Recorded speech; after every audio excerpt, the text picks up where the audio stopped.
Welcome back to Lead the Way, the podcast from LedeWire, where we talk about the future of independent journalism, the creator economy, and everything happening at the intersection of media and technology. I'm Parker Williams, here with our CEO and co-host Morgan Ramsey, alongside our CMO, John Wise. Today, we're just going to catch up, share some real updates on our progress at LedeWire, break down a few stories in the news that matter to journalists and creators right now, and just chat about what's going on. We've been building fast, learning a lot, and really talking to some incredible people along the way. So we'll get into what's working, what's evolving, and where things are headed. Let's just jump in. You guys been reading any AI slop lately? I know my feeds are full of M-dashes and really well-written material from a lot of experts out there these days. Did you see that there was I think Sam Altman gave an update that they finally managed to get ChatGPT to stop dropping all the M-dashes into its writing. That was good. Like now I can stop. Now in my writing, I can stop erasing them all, so that I don't give away that Chad has written everything that we're doing. That's good. It seems like it wouldn't be that hard to solve that problem, but artificial intelligence. Who knew? I saw something recently from an Amazon leader who said that one of the indicators of AI was that it was just really boring. And you'll start to see when something's just bland and vanilla, then it was probably coming from AI. So I'm like going back to all my latest emails from clients and stuff and being like, oh, it was a very boring email. That was probably put through ChatGPT. So speaking of the email thing, and I guess it's because, I've got whatever founder on my LinkedIn profile, but I get about, 3 to 5 emails a day now that are like very clearly AI generated sales emails. And they all end with some version of PS, I saw you started a content platform for a micropayments platform for content creators.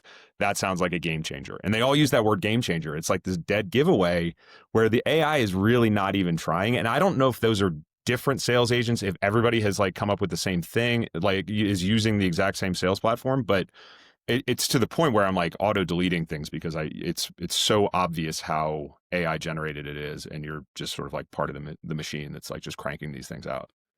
Yeah, they always start with a line about, I can see your company does this, and you're right. So many of them, it's the same thing, and it's got to be a particular package, and I think it's probably a lot like it's a volume game. They don't even know it's going to you. They're probably sending hundreds, if not thousands, of those emails out at a time, and maybe 1 or 2 people every once in a while, bite the hook. But it does fill my inbox up also, and John, I'm sure yours. And it's really like, we got to delete this. I mean, it's not enjoyable. For how much stuff we have to read. I saw something recently on my socials. It was called strategy slop, where you could basically put in a strategic brief, and then you could mimic any of the big 4 plus a handful of consulting agencies, and it would like basically spit out a generic response in that voice. And it was crazy how closely it actually like mimicked the outputs of some of those companies. And I guarantee, like, the companies that are producing this strategy slop, like, who are they going to hire to come in and fix what's going on? But like some of these companies that are starting to produce it. So in my side of things, it's like super high value, high level recommendations that are being fed through these recommendation engines. Well, I think it's killing LinkedIn, because every single person that posts on LinkedIn now is using AI to write their post. And I don't know how many people actually were reading LinkedIn posts to begin with. I know it's like a headline of, hey, I just did this and I just did that, and I'm so humbled, or whatever. It's all LinkedIn was cringy to begin with. And now everyone has AI writing their cringy messages for them, or their humble brags, or whatever it is you do on LinkedIn, which is self-promote your business. I think Morgan and I were actually talking about this the other day. You're going to have to get on there and make a video for people to believe it's you talking or what you care about. It's going to have to be video now, because, and it won't be long before video and will be AI slop as well. But for now, to go on there and you got to show your face, you got to talk, you got to do what we're doing right here. We got to, you got to get out there, you got to have these conversations, and you got to record them, or else it just looks like, Chat GTP wrote the promotion, and who's going to read that? I mean, it's filling up every single thing we got. And are we stuck with this? Like, is this what, I mean, is this like, where does this go? I don't know. I mean, I think like to the sort of broader point here, like one of the stories we were sharing before this episode, it's like an Axios story, AI generated writing. Hold on. It says exclusive AI writing. This is a weird title too. AI writing hasn't overwhelmed the web yet. And then they go on to show you a chart where now sounds like AI wrote that headline. Yeah. And it goes on to show you a chart of the share of articles that were written by humans or generated by AI. And AI is now 52% of the articles in whatever sample they use to survey this. But, that's since 2022, where it was effectively nothing, to now in 2025, it's gone from sort of 0 to 52% of the articles written on the internet are written by AI. So yes, I mean, I think that this is, it's clearly like just hopping on like your average news service and reading an article, like there's at least a 50-50 chance you're reading something that was generated by AI. And I think we kind of all know it. We all have that feeling. Yeah. Do we think so? Here's what I think. I mean, it's not necessarily what I think, but what I'm trying to think through is this a problem? One, it's a problem because we know it's AI, but sometimes I read these things and I'm like, this is actually really good information. I don't care that AI wrote it. I'm hoping that the person who posted it or put it out there read through it and made sure it was accurate and correct and captured the message they were trying to say. Outside of it being boring, what are the problems with this? So, like, what is the problem with us being flooded, other than the fact that it's just going to create volumes and volumes and volumes of slop? Right. I mean, I think there's sort of 2 points, or my 2 takeaways here are: one, you're right, to the extent that they're accurately reporting the news and it's just kind of like that wire service type writing, probably not that big of a deal, as long as somebody that is actually out there doing that original data collection, right? As long as somebody's out there like on the ground talking to sources, like really learning. If it's just like every outlet in the world is repeating what, like, some AI agent at the AP is putting out, like, then it maybe becomes a problem, because it's, like the more things get fed through AI, like probably the less trustworthy they become. That would be takeaway one. But two, like my second takeaway here is, and this was a conversation we've had with, lots of journalists. People value credibility. They value original thought. The AI is really good at regurgitating information. It is not good at coming up with original thoughts or original takeaways from a story. All it can do is go out and read everything that's been out there, been written, and regurgitate it. So to the extent that this is replacing that original thought and that original thinking, then it becomes a problem. If it just sort of frees up reporters to do more on the ground reporting, maybe not that big of a deal, but I think it remains to be seen exactly how newsrooms are going to use. One of the things, Morgan, that you talk about a lot, and one of the reasons that we're doing what we're doing, is because once AI starts getting its information from other AI, so it's like all these stories, and then it's scraping AI that already exists, and then scraping AI. It looks like when you're looking in one mirror with another mirror across the room, and you create that sort of image that gets smaller and smaller and smaller, but goes on to infinity of one mirror looking in the other mirror. That's what I think is really happening with all of this AI. It's that mirrored image. It's not good. I mean, it's such a really, for me, it's a very good visual of what is happening, because the information is getting smaller, further away, less clear. And we do lose the plot at a certain point when computers are giving us the information and then getting the information. However, it's so hard when you're trying to write something, knowing you can have your original thoughts, plug your thoughts into an AI agent. The AI agent can take those thoughts and craft a page, a story for you. It's going to be really hard to not use these services to write. I do think, as much as we're out trying to protect it, and I think a lot of the services that we're building to protect independent thought, people that are still putting in the work, the research, It's going to get harder and harder. I do think video is going to become more and more important. I think the idea of a podcast is we're still going to call them podcasts because that it's just not really an accurate uh, it's not really an accurate word to describe what we're doing now. Just instead of reading, we're just going to listen to people talk. We're going to listen to reporters give the news, and whether it's a podcast or just their social media feeds, I just think that's the only way we're going to be able to hear original thoughts anymore. Writing is definitely going to continue to struggle. They haven't already. I hope that we are able to extend the runway for journalists who write, because I enjoy reading. I think it's good. I don't need to listen to someone talk all the time. Sometimes I want to hear my own voice reading it, or, you know, place my own thoughts into it. And you can't do that when you're listening to someone else talk. But it does feel like we're headed in a direction where things are changing so quickly, and these, you know, mirrored images, AI reading AI and reporting the news that way is getting a little it is everywhere, and I think slop is just the absolute perfect word to describe it. Yeah, I mean, for me, it boils down to a few key things that are super important. I mean, these are almost existential when it comes to journalism. I think there's quality. Like slop is just not good. It could be outright wrong. It can lack nuance. It can't ask some of the questions that a human being could ask. I think there's the accountability thing, which we're seeing with Trump suing the BBC. Like, who's accountable for that? Imagine if that was edited by an AI. What is BBC going to do? Right? Yep. Who are they going to point the lawsuit towards? And then I think the last one is the ethics of it. Like, who are we disintermediating when you take human beings out of the equation? Like, it's one thing when it's layers and layers of people who are just kind of adding unnecessary value, and that's great.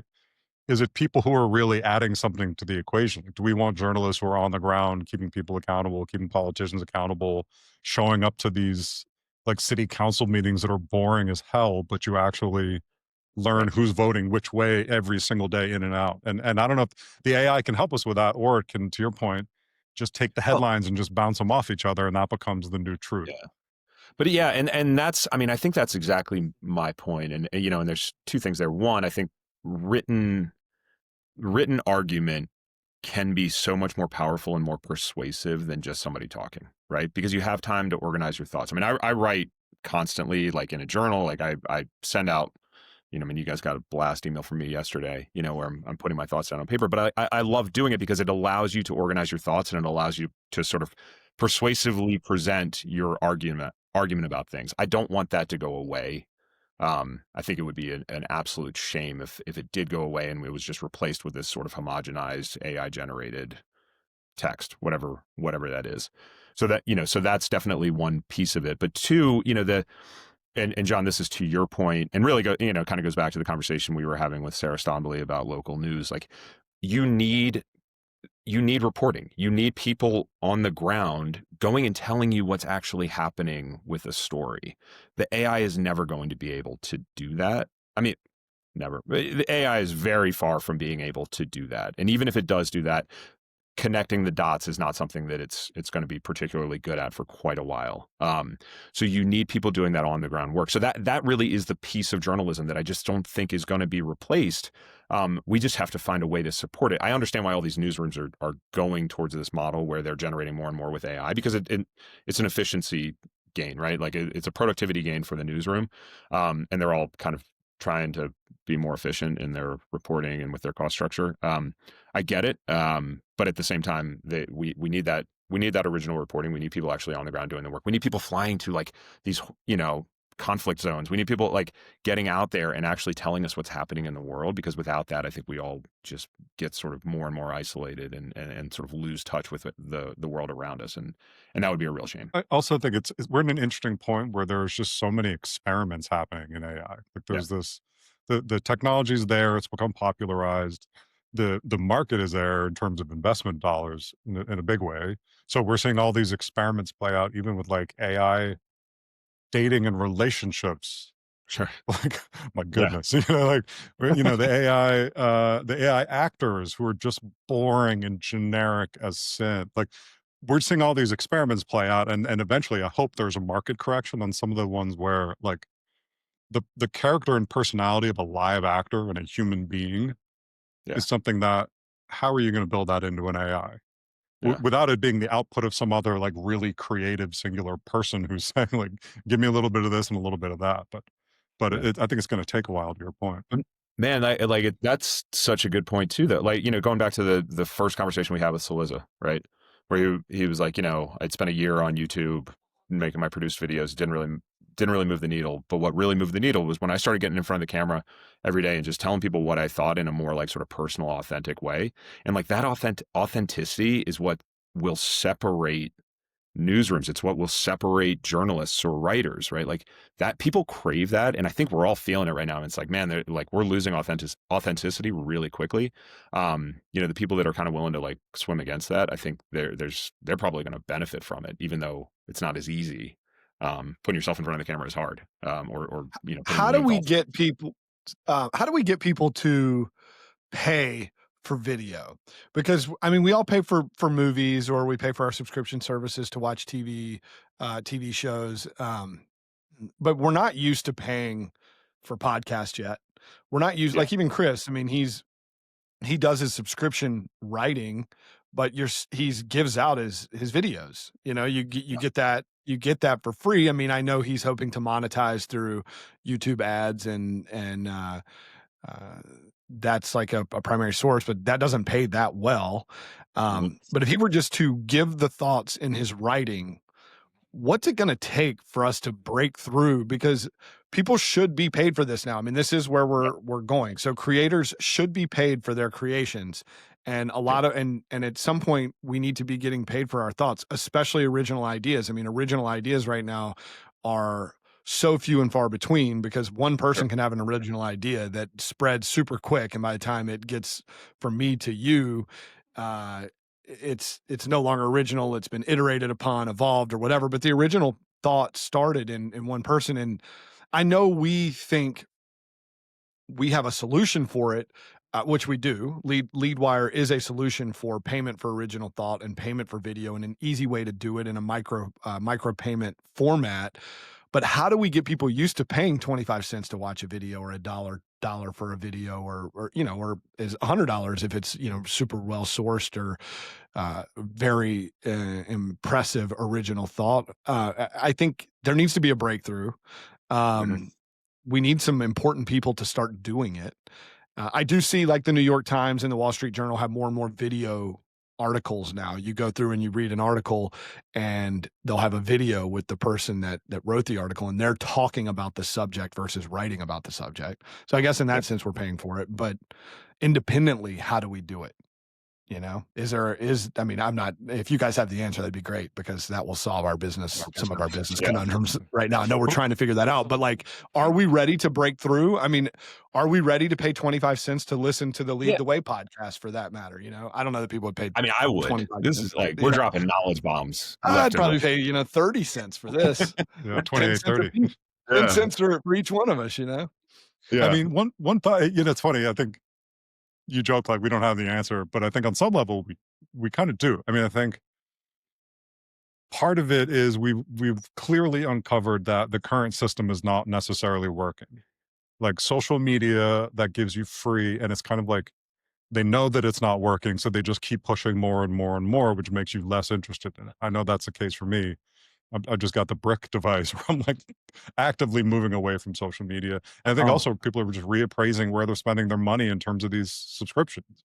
And we've seen data that it's kind of a one in, one out type thing, where there's like a ceiling on the subscription thing. So I think with that in mind, it's like what is worth paying a quarter for out there when it comes to video? Or what's worth paying 50 cents for? Like, there's a lot that's in between this like low value, get it out of my face churn of social media and like the subscription all you can eat.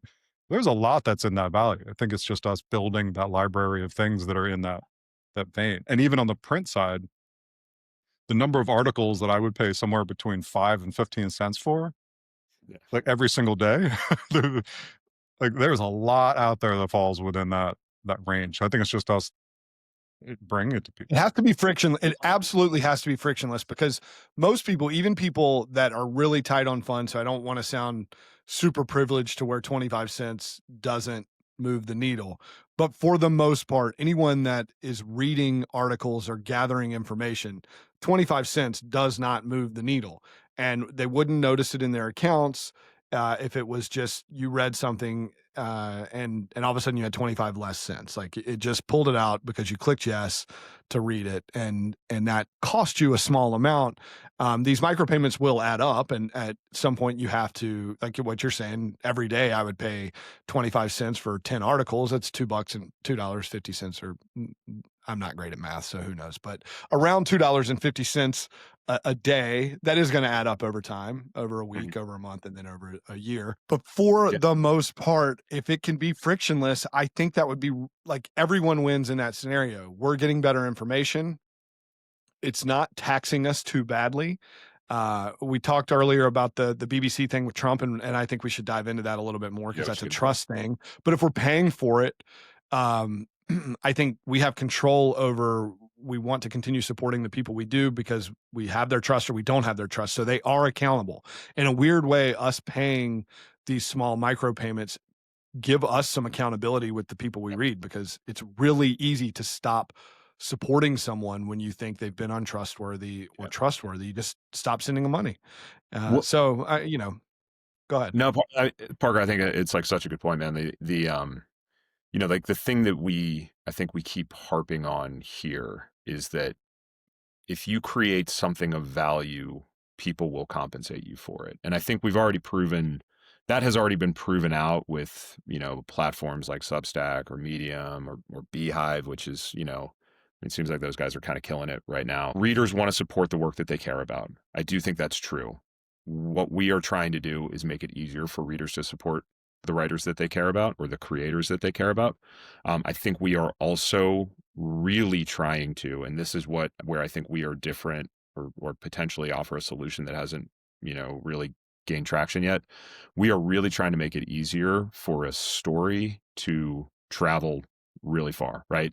And I think to your earlier point about like when do people start like really paying for this for things, it's like it's going to be, I think we're going to show success with our platform when one story that one of our partners has written or one video that one of our partners has written just all of a sudden takes off and gets 100,000 views, 100,000 people paying a quarter, and all of a sudden that's a huge uptick in income for one of our creators, right? Like that's where like it brings the focus back on cutting through the AI generated bullshit noise and focusing on what are people going to care about, and then when they pick up that story, when are they going to share it with their friends? Just focus on that one piece of the value proposition, and we can handle the transactional layer by making it really seamless and easy for people to support you. Right? Like that's where I think we can differentiate ourselves, and that's where I think we can be successful and help all of our partners be successful. That's a layer of trust that I think doesn't get talked about enough when it comes to news and journalism, especially in politics. Like levels of trust are declining across the board when it comes to institutions, but people still trust their friends. And I've got friends who are on different sides of the political aisle who I trust with my life, and if they send me something, I want to be able to read it. And I have got a friend who's sending me everything, and I'm not going to subscribe to that. I'm not going to pick up another $3 or $8 a month subscription. I'm just not going to. And the paywall will prevent me from actually digging in any substantive way to what they write. But I really want to see that, and I would pay because my friend sent that to me, because I trust them, they might and I want to see what they're saying. Well, and they might not send it to you because they're gonna be like, well, John doesn't subscribe to this, or maybe he does. I don't know. Why bother? That part bothers me a lot. Is I read something. I mean, Morgan, I sent you an article yesterday or the day before. I knew you did not subscribe to the service I was reading. Yeah. It was kind of like, but it was exactly it was exactly what we were talking about, which by the way is something we could talk about too, the micro dramas, because micropayments, micro dramas, it goes hand in hand. But it was an article about micro dramas, which I'm glad you didn't pay for, because there were 10 articles about it that day. So clearly there was a push about the micro drama that day, but I sent you a paywalled version of it, knowing you didn't subscribe to that service because we've talked about it before. You had a funny response. Said, I'd love to read this, but I can't. I think it was more clever than that, but I think normally I just wouldn't have sent it. I didn't send it to anybody else. because I don't know if people subscribe to that service or not. So I'm not even gonna bother sharing it. And I think that's like pretty common now. There was a time period where I remember sharing emails with people and sharing news with other people. And I think that paywalls have completely killed that. The Substack stuff is great. I do think, we've talked about this before, podcast, Substack, like the original way to monetize that was build an audience and put sponsors in there. And there was a gold rush on podcast. And there's some very popular podcasters now who make their money through advertisements and we get their information free. That's fine if they exist. Someone trying to break into it's not going to work. So you can maybe build an audience. You have to give it away for free. You have to fund it yourself. You have to put the time, the funding, the resources into it to build your audience yourself. You can try to sell them something else, but you're not going to get those ad dollars because the ad dollars are spent on the established podcasts that were the first to get there. That we've noticed is happening in Substack as well.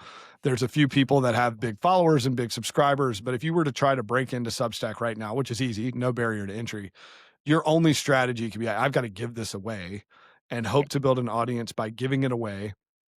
And then I'll try to sell them something else. Maybe they'll buy a book from me, or maybe I can sell them a product, or maybe I'm promoting my business elsewhere or something like that. And I mean, not that different than what we're doing with this podcast. This podcast we're giving away free. We would never try to have ad dollars on it. We're a brand to begin with. So it's our own ad spend that we're putting towards this.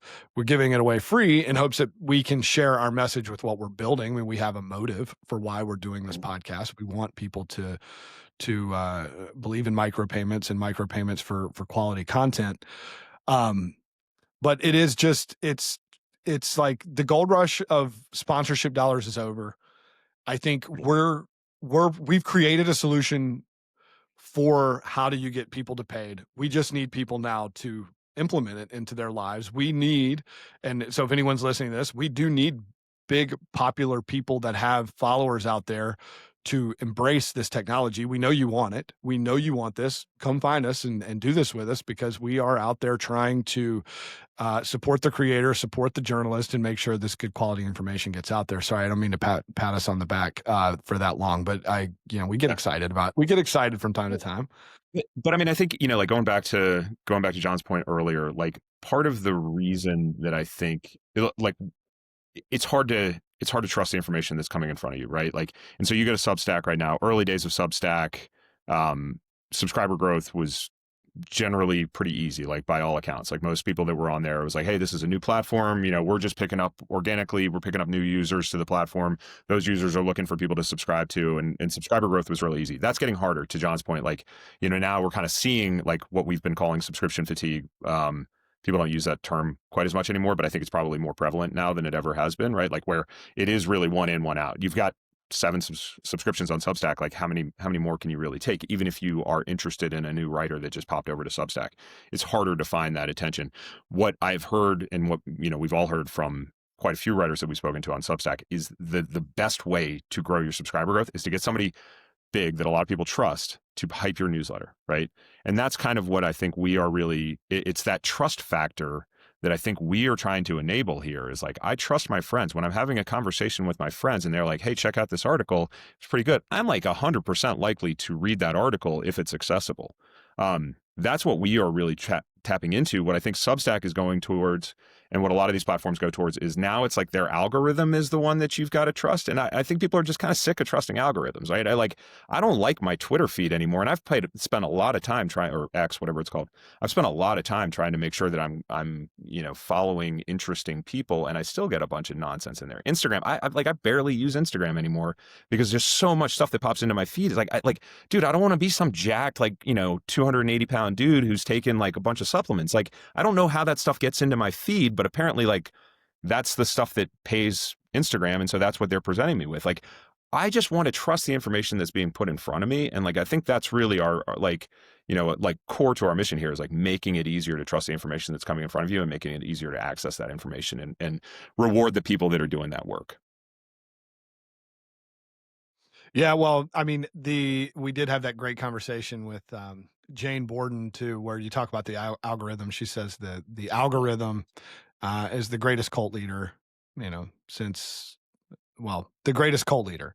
Yeah. And we I don't want to say since Jesus. Yeah. Well, okay, that's a whole nother conversation. Oh, We're boy. not going to get into that one, but Yeah. she talks about the success of the cult of the algorithm and since we had that conversation, man, I think about that all the time, that this Constantly. algorithm Yeah. is completely curating my day-to-day thoughts in a way that you don't even recognize, because wherever it's exposing us, whether it's social media, the news, and the news, let's be honest, they're reading an algorithm as well. Sure. Entertainment studios, that's an algorithm saying we want this film or this TV show to connect with this audience, but we want it to also sort of work this audience in there too. We need this type of actor. We need this. So we're all operating on an algorithm to make sure that news is getting to us in one way or another. Yeah. That message, that story is getting our way. We don't have much control over it. You Yeah. start paying 25 cents, a buck, you start to have control over what you're consuming, your media intake, your diet, your media diet, and it also gives people that care about this the ability to put work in. I mean, it's like AI has made everything so easy, Yeah. and it hasn't necessarily made things better. It's made things easy. Easier. Yeah. TBD if it's better. I'm certain there's going to be things that are better because some things will become more efficient, and we're able to put the brain power towards something else. Which, by the way, I was thinking about this earlier. You guys remember we're all about the same age. When we were younger, I don't know why this. I just remember like we only use 5% of our brain. That was like a crazy thing we used to talk about when we were younger. How much are we using now? Do we have so much information? Are we using more of our brain, or are we just jamming all of this information into that 5% that they used to tell us we were using back then? If we expanded, outside of ayahuasca and whatever else brain expanders are we are we using more of our brains now, or are we just cluttering it more? Funny you should bring that up, Parker, because I've got a New Yorker article in front of me titled AI is homogenizing our thoughts. And it says recent studies suggest that tools such as ChatGPT make our brains less active and our writing less original. And it kind of goes on to say like this study. So we're using less of our brains. Great. We're using even less of that 5% that I've been thinking about since a young guy. Yeah, I don't know. Like maybe it's just the critical thinking component, right? Because I mean, I think you're right. Like we're all consuming way more information than I think anybody in the history of humanity has, right? Like you have so much information at your fingertips, right? So in terms of like knowing more, I think we potentially are in like this golden era of information. But it is the critical thinking component that I think maybe we're all a little worried about. And that's what like when you kind of outsource your thought processes, you outsource your writing, you outsource whatever to a machine, like, yeah, your brain's a muscle like anything else in your body. It's going to kind of fatigue, or it's going to get like a little bit smaller out of non-use. And so like, that's something that I think we should all be thinking about and should all be a little bit concerned about. Yeah. Like I think with the algorithm, I mean, there are times where I want to outsource choice in my life and just reduce the cognitive load, make the decision easy, make the email easy to get out. Like I'm the kind of person who will spend 20 minutes just like trying to craft an email to an important person and just spiral. So for that, ChatGPT is great. But like, I think for us, we just want to give people more options. I think the challenge with the algorithm is where it takes away your choice and your agency and your control over your experience. And I think about what we're doing in the media landscape in terms of like the food category. Like imagine your options were you subscribe to 5 restaurants and you get to eat from those only, or you get free just garbage. So Yeah. it's like barely edible, right? Like Right. sometimes I want to go in and just buy one thing or pick what I'm going to buy from that particular place or just do something different. And I think for us, I mean, I think one of the things we talked about in the very beginning with LedeWire was we're just building a more consumer centric or customer centric world where people have a third option. I can get the subscriptions I want. I can stay with the free social media stuff that's there, but I also have the option to get specific things that I might want depending on who sends them to me or where they come from. When I'm digging into a topic, when I'm doing research on a topic, like I have a way to access the best information. I have a way to access the information that I really like will really move the needle in my research process or in my critical thinking about this topic. Yeah. And think about the other categories where, like, imagine if sneakers were the same way. You either have Yeah. to subscribe to Nike or you Hmm. get these free things that fall apart the second you put them on. Like, Yeah. it's crazy sometimes that the media category operates like this when you kind of step back and think about it. Yeah. Well, one of the things that we're doing, which lately has really helped me sort of visualize what we're building, is because you talk about Nike or restaurants or whatever, but we've been building storefronts for our creators Mhm. and our journalists, which I think is really interesting because I picture it, and everyone could picture it their own way. But I picture it as walking through a mall because again, back to being younger, we had malls. We'd walk through the mall and you'd have your stores, and we could probably laugh about some of the stores that we're all from different places, but I bet we had some of the same stores in the mall. But you're walking through the mall, and you look over here, and you've got this person. We talked to a photographer, a National Geographic photographer yesterday, and he was like, well, I've got some video guides for my travels. I have a ton of photos. I like to talk about this subject matter. So I was imagining going into his store and maybe shopping for a couple of his photos that I wanted to pay. He could charge $20 for a photo, and maybe it's a print that I could put on my wall, or maybe it's something I could use in a presentation. Maybe I want one of his travel guides, but like I could go in his store and shop for the content that he has, and he can have it priced accordingly, whatever the value is to him. I just think that's like what we're building is an amazing thing. I've just never heard it put in the context of a storefront Hmm. and going into someone's store and how much they can create, because it's everyone who's creating content online now. Like we'll use our guy Chris Saliza as an example. He's writing, he's producing videos. I would go in his store and pay for an article, and maybe pay for to hear him talk a little bit on a certain subject that I wanted to know more about, or something where I'm like, okay, I want to make sure that AI didn't write this on behalf of Chris Saliza. Like, let me hear him talk about it, so I can get through that, and maybe I'm going to buy a few things from his store, and then I'm going to go out and I'm going to go buy a few things from another person's store, and I can't wait for that. I'm so Yeah. excited for the internet to work that way. I think Mhm. there is we are building something that's bigger than just, what is it, Russ Hanneman, we're building a new internet that we like to talk Yeah. about, but we're just building a building within the internet as a whole, that can work the way we're used to in the real world, which is Mhm. storefronts. And I think people crave things that they understand, and even kids today that have never been in a mall probably understand how a mall works, or what it does, and how I could see it. And I'm not trying to say we're building a mall. It's just I really like the idea of these storefronts and being able to go in there and be like, I make more than just one kind of content, and if you like what I have to say or how I think, you can buy the content that I'm putting out at a reasonable price. And then if you don't like it, you don't have to buy it anymore. You don't have to subscribe to me anymore. And I'll work hard to get you to come back in that store and buy from me again. Yeah. So it gets me really excited when I think about it that way. And I'm hoping we can really get everyone else thinking about it that way, or at least some version of thinking about it that helps them visualize why this is so important.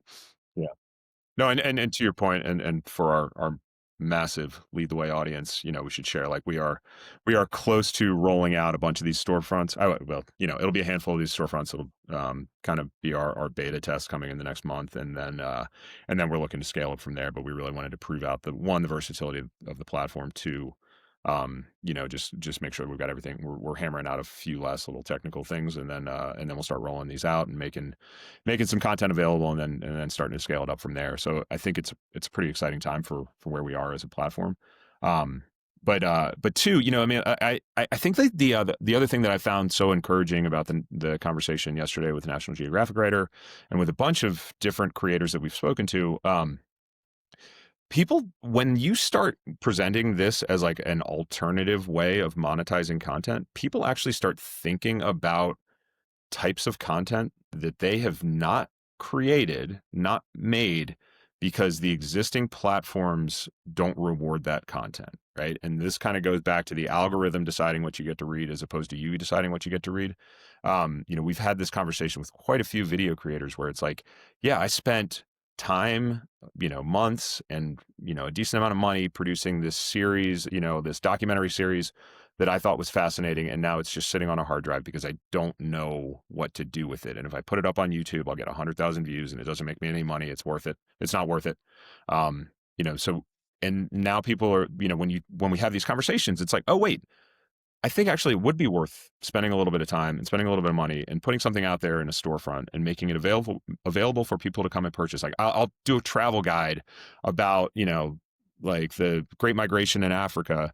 And when people are going to travel to Africa, like this is like, they'll land on my store and find this travel guide that I produced and pay me $1 or $2 for it. Right. And like, it opens up this category that just wasn't there before. And that gets me more excited about what we're building than I think just about anything else. When you sort of see that light bulb go off in people's head and they start talking about, oh, this is stuff I've been thinking about, but I just didn't know what to do with it. So I didn't create it. So I hope that that's what we can enable, is that creative process and people starting to put out more high quality content than they were otherwise thinking about. Yeah, because I think the only thing, we pretty much, everyone we talk to recognizes the value of this. I think it's really just getting to that breakthrough moment where people are comfortable with the micropayments.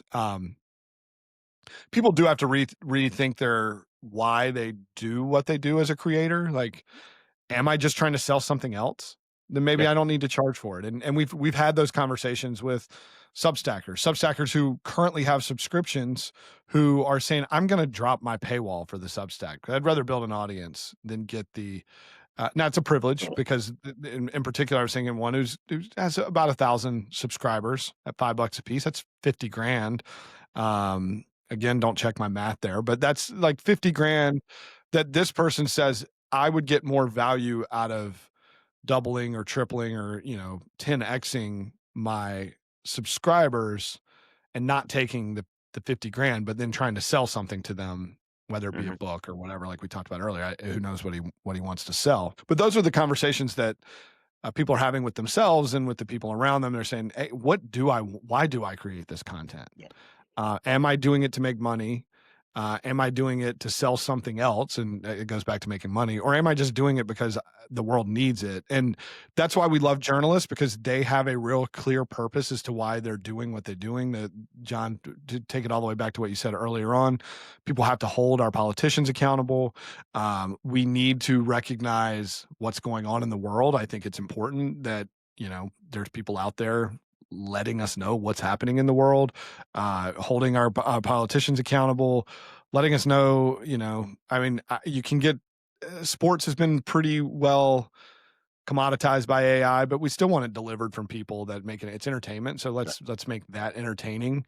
But everyone is out doing something for a reason. And if they're not, maybe they'll recognize that too. And we'll have less slop out there that, hey, why do I do this? But, it's hopeful thinking, but I think we're getting to a place where the world can have a lot more quality content again. Yeah, and I know we're getting close to time here, but I do think we should chat about this BBC thing, just because. Let's do it. Authenticity, man, like it's. So tell us what let's just make it easy. So what's the headline here? Here's my quick take. One, the BBC. They're calling it a mistake, but this isn't a mistake. Like, they did this intentionally, right? Like, they took that Trump speech, January 6th, spliced it together. They took one segment where he kicked things off, and then another segment that was, 54 minutes later, spliced the two of them together. So it made it sound like he was like, yeah, let's go down and like tear down the walls of the Capitol. Like, I am not in any way defending Trump's, actions, speech on that day. I think it was on face value was pretty awful. But the BBC felt like it wasn't awful enough and decided that they had to kind of splice these two pieces together to make it sound worse than the original context of the speech. And that, to me, it's like, I don't know. I lived overseas for a while. You guys know I was in Switzerland for a while. I was in Afghanistan for a while. I used to lean on the BBC or Sky News. I thought of like British news as like the best, most trustworthy news out there, right? And so even when I moved back to the US, I was still reading BBC News all the time. I was still reading Sky News all the time, because it was like the British were kind of above the fray, whereas like, US news a lot of times felt like this crazy mosh pit. To see like the journalistic standards just go out the window because they felt like they needed to to prove a point. And I know they've kind of come out and tried to walk it back, but they haven't really done a good job of walking it back. They've fired, you know, a director there that was, you know, like the buck stops here person. But to see that go out the window, it's like, man, how is anybody supposed to feel about, you know, and we've all seen the charts, right, of like how much trust in news media is falling off a cliff. You see something like that and you're like, man, I like, yeah, sure, ideologically maybe I agree with them, maybe like, you know, or ideologically I'm like, God, you know, I never would have trusted the BBC anyway, but like at least like, you know, that middle of the road reporting, I always felt like was so important, and I felt like you were getting it the best from organizations like the BBC. And to see them cross over this line, I don't know what's driving it. I don't know if I understand what's happening here. But I found it very discouraging, and I'm wondering, you know, I mean, I kind of want the three of us to put our heads together. Like, what the hell is going on here? And how do you sort of push back against this? What causes, you know, organizations to take a deep look at themselves and be like, you know what, this is not what's happening? Or are the incentive structures just too strong, pushing them the other way, where they're like, you know what, we know who our base is and we know what they want to hear, and we're going to present them with what they want to hear. So I kind of wanted to just get your thoughts on this, because I've been a little bit bummed out about reading this story. Yeah. E2 BBC, you know, like they would probably still qualify as the most trusted news organization. Maybe this will probably ding them. I think it's the fact that it's a, you know, nothing that Trump does now is shocking or over the top. I mean, $5 billion is an absolutely huge number that would probably crush the BBC. I mean, they don't have $5 billion they can to pay this off. But isn't and the they point, won't. Like, even if like ideologically you're like, man, I really think Trump's bad, like I don't know that you have to like selectively edit his speeches to make him look bad with some of the things that he says, right? Like, can't. Yeah. I mean, that's to me what was one of my I mean, my takeaway, Parker, I had the same thing. I was like, come on, BBC, like that, you guys are better than that. I mean, I think giving them the benefit of the doubt around like, you can't show him unedited because it's pretty incoherent if you do listen to like, you know, he'll say something and then actually land it 45 minutes later. But if they're playing in the like, we need to craft I think the difference between them crafting a coherent narrative and them putting out a very specific point of view is important. And I did think them running it back and saying, actually, we did meaningfully change the narrative was disappointing. And I think it's a lose-lose all around, because we know that he likes to weaponize lawsuits, and we know that he likes to disenfranchise the media, especially those who are credible, and call him out on his stuff. And so the fact that he could like semi-credibly call them out was just really disappointing all around, because we do need voices that are extremely credible at a global level to call this stuff out. And like, you never know it behind closed doors whether BBC is like, look, you try putting out an interview with this man and make it make sense without highly editing. But I think that margin of difference where the trust is eroded is disappointing. So Parker, I felt the same way. Like, you guys need to commit yourselves to a higher standard, because we're kind of relying on them at this point. Well, maybe there is a shift to ultra honesty where we, you know, this time next year, or it's probably longer, further out in the future, but we're like, man, could we start editing things again? Because like it's too honest. We don't need all of this information. And it could shift the other way. I doubt it. I mean, but that is like you know, I read some of, there's one I can't remember. It's like the 1440, or it could be the 17th. I can't remember. There's some sort of letter that's like, this is just the facts of news. Of course, facts are no longer just the facts, but you guys get the point. I read it. It's pretty boring. I'm like, I actually am not entertained by that. I subscribed to it for a little while. Then I'm like, I actually like some personality injected into what I'm reading or what I'm listening to. There are times when you want just the facts, but I actually prefer to gather in a number of different places. So it's not that it's not a valuable resource to just get the facts of a story. But it doesn't, I can't help myself as a human. Yeah. I like to hear people think about stuff and talk about stuff and have opinions on stuff. Manipulating the story to be more compelling or more salacious is, I cannot get behind that unless it's entertainment. Then it's fine. If it's entertainment and it's positioned as entertainment, entertain me, manipulate the hell out of me, whatever, that's fine. I'm in for it. I bought my ticket. But if you are letting me know what's going on in the world, you have to do it with integrity. Yeah. And exactly what we're talking about here, it was manipulated. Was it $5 billion? I mean, maybe. I think at this point, we're so unhinged at this point with our numbers and our truth and things like that. Like, what even is $5 billion anymore? I mean, I don't. I mean, it would change my life, obviously, and I'm sure change everyone around me's life. But I don't even understand what $5 billion is in the context of these lawsuits and things like that. I mean, I think it's just a crazy number, so that we'll pay attention to it. So we will have conversations like this about it and say, you know what?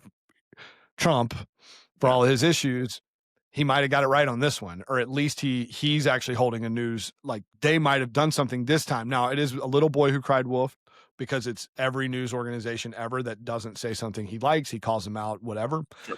Maybe he's been right this whole time. They've all been lying. Who knows? Like, I'm not really trying to take a side on this either way, but it's other than, I will take the side of you manipulate something and then you have to be held accountable to that. So, I mean, the lawsuit itself, I mean, everything that I've gathered, and I'm far from a lawyer, is that he has a very, very, very slim chance of actually winning any money. So 5 billion might as well be 100 billion, might as well be 500 billion. Like, he's getting his point across that he is like quasi credibly suing BBC to the point where they need to actually defend themselves. So that's in the WWE that is politics today. Like, that's a win for him. He's getting people to pay attention, and absolutely, he's getting people in his base to reinforce their beliefs that the news is not for them. And again, that little margin of credibility that BBC gave him, I think, is the tragedy. And that's all he needs to put out that headline that he's going to put out. So I think it might as well be $100 billion. It might as well be $1 trillion, right? For what he wants to do with it. So to tie this thing up and put a bow on it, and I think you both said it very well. The thing that I think is so tough about this instance is that, like, credibility, and listen, we've had this conversation a million times. Credibility is super valuable, and it takes a long time to build that credibility, and it doesn't take a long time to destroy that credibility, right? And that's what I think is so frustrating about this instance, and what I hope we can get away from is, like, they were willing to risk their own credibility to run this salacious story. That to me comes back to, like, what is the incentive structure? Like, why would they make that calculated decision? And I think what we always focus on and what we are trying to be is, like, a different incentive structure. The incentive structure here is to really lean into that credibility, to be the most trusted source. When you're presenting an opinion, you tell people, this is my opinion. Like, this is how I feel about this issue, but don't get the facts wrong, right? Like, don't lie about, like, what's actually happening in a story. Be honest with your reporting. Tell everybody how you feel about it. People care about, somebody else's opinion when they trust that source. And then, let's help that story travel further when you're being honest with your reporting and telling people your well thought out, well reasoned opinions about a subject. So I love that. And if you have motives, just disclose your motives. Hell yeah. That's it. Like, we all know that these are humans. We're all humans. When you have a motive to do something as a human, we all do. We all wake up every morning. We all are probably pretty self-centered people, and we're out for ourselves and our families and those closest to us. Like, that's okay. It's okay. Just let us know. Let us know that this version of this story benefits you. And you don't even have to let us know with that story. Just be consistent in who you are. And if you feel a certain way about something, like, it's fine for me to understand, like, this person sits on this side of the political spectrum. I know that I'm getting that news from them. This person says they're in the center. Like, be in the center. Or if you're starting to lean a different way, don't try to keep claiming you're a center-minded person, that your thought process has started going in another direction. Or this person's paying you. I was paid. Or I have a stake in this business over here, and it is beneficial to me, because I'll still listen to you. I will still listen to you. In fact, the honesty in disclosing your motives is probably going to make me trust your news or your reporting even more than trying to hide it. 100%. Well said. All right, you guys want to wrap this up? Yeah, let's do it.